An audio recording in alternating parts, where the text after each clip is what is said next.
Hello, good afternoon or good morning. This is Lexus LS460. So I will show you how to change the spark plug. Spark plug is very difficult to take out this portion because the coil cannot be take out if you cannot raise the engine. So first you will be put a jack here in the oil pan and then raise a little. After that, the coil will be take out. So this portion is very hard, this side. So now I will take out this coil and then take out the spark plug, this portion, because this portion is very difficult. It's near to the body about the cylinder head, this one. So now, okay,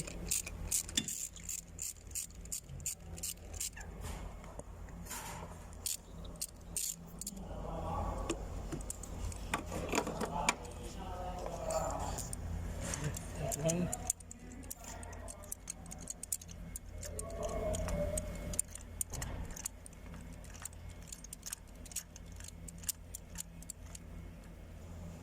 So this is the one, the last there. Hard to take out.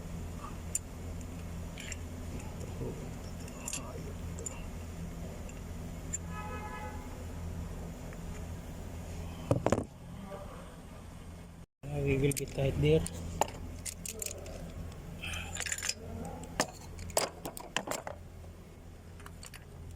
The other side.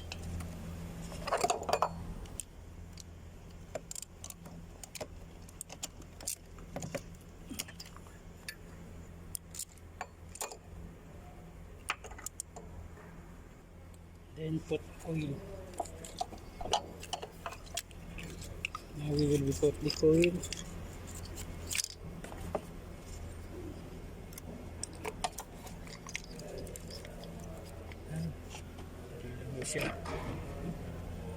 The other side.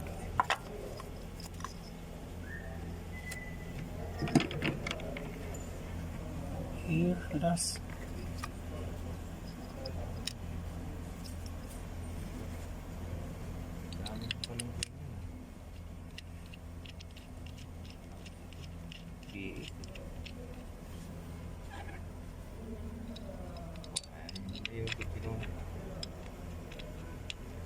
Ano ba nakalagay sa YouTube mo? Omar lang? Omar yan pala? Hanapin ko nga.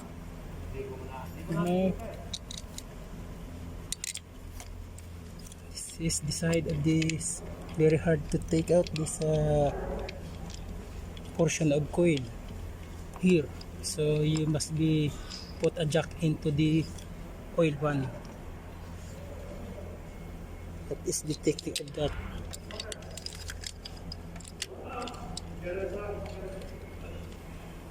So the other side is same. This side I will put also a jack and to take out this two pieces of coil, that side. We will return the socket of the coil. Make sure it will be fixed properly because it will be a vibration of the engine. Make it vibration. So make sure the socket is always. See, there is a click. So it means it will be put inside. I will make it down the jack. Ayan. Balik ko siya. I will return now the housing of this battery. This is the housing of battery.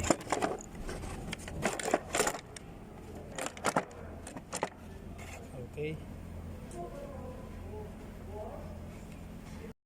So ito na po yung resulta. So malinis na ibabaw. Yan na po.